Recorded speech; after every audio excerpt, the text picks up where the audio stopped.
My journey as a video game player started on the Nintendo 64. Turok is one of the very first games that I played when I was a child. I remember the fun memories of trying to figure out where to go and how to unlock the next level, and being scared when I saw the Tyrannosaurus Rex or the Mantis for the first time. When I first encountered, let me tell you the story, the cyborg Tyrannosaurus Rex, I went to tell my mom, who at the time was also playing the game, that I had found the second final boss, and she came to watch on the TV, but I didn't tell her that I had turned the game off before I went to tell her because I was scared of the dinosaur.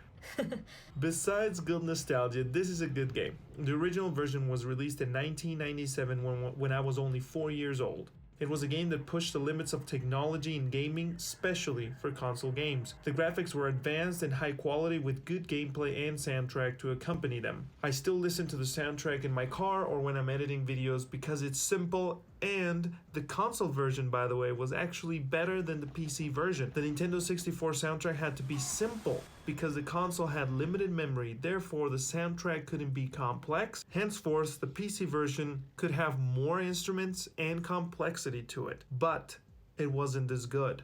I think that this is a good example where having limitations and saying no allow the creator to create a better piece of art or soundtrack in this instance. The Nintendo 64 soundtrack has a more unique feeling to it and fits the game better than the PC version. The PC version also was released during a time frame where PC gaming was going through a lot of changes, therefore being able to run the game efficiently was really hard. I am Turok.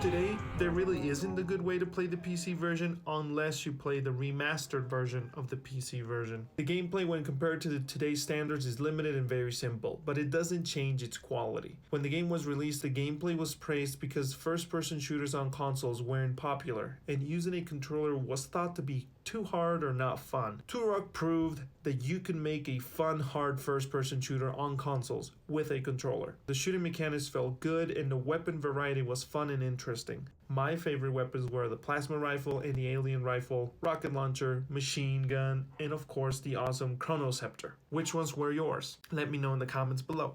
The enemy design was also good, interesting and challenging. The variety of enemy types increases slowly but steady. I really liked the scrolling wheel that you use to select your weapon.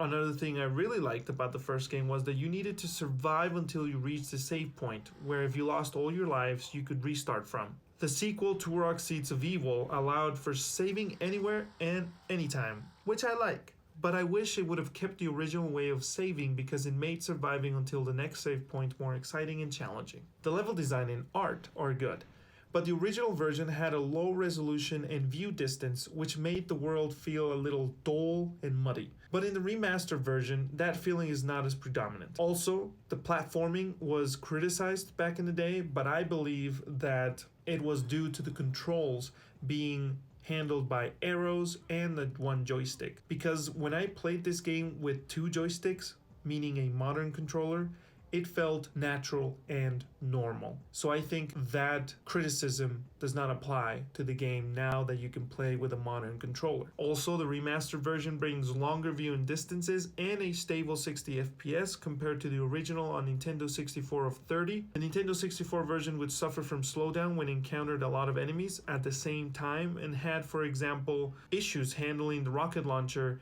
being shot at an enemy or a bunch of enemies. Notwithstanding, the average FPS for the Nintendo 64 version was stable and good. The sun also has had volumetric lighting added to it, and the water now has legit high quality reflections. I do think that the difficulty curve is not balanced well enough for new players. The level difficulty rises, I think, too fast in between levels, so I recommend playing the game in normal or easy first. And for my achievement hunting friends, you don't need to play the game on the hardest difficulty to unlock all the achievements. It takes about 8 to 10 hours to unlock them all, so it's a pretty easy. Today you can play the game on Xbox, Nintendo Switch, and PC. The Nintendo Switch runs at 720 1080p 60 FPS on handheld mode and 1080p when docked with minor frame dips. The Xbox version runs at 1080p 60 FPS and stable frame rate, and the PC can run at 4K resolution with 60 FPS max because it is capped and limited at that frame rate. If you liked my review, hit the like button, hit the subscribe and bell together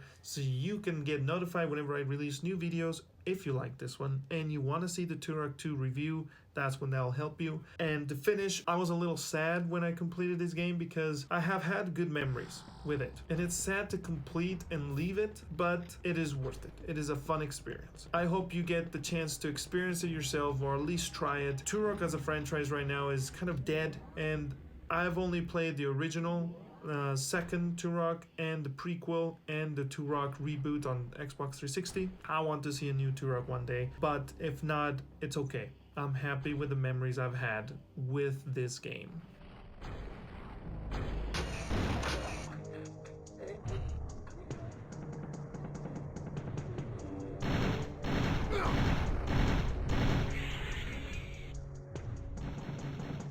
Ah!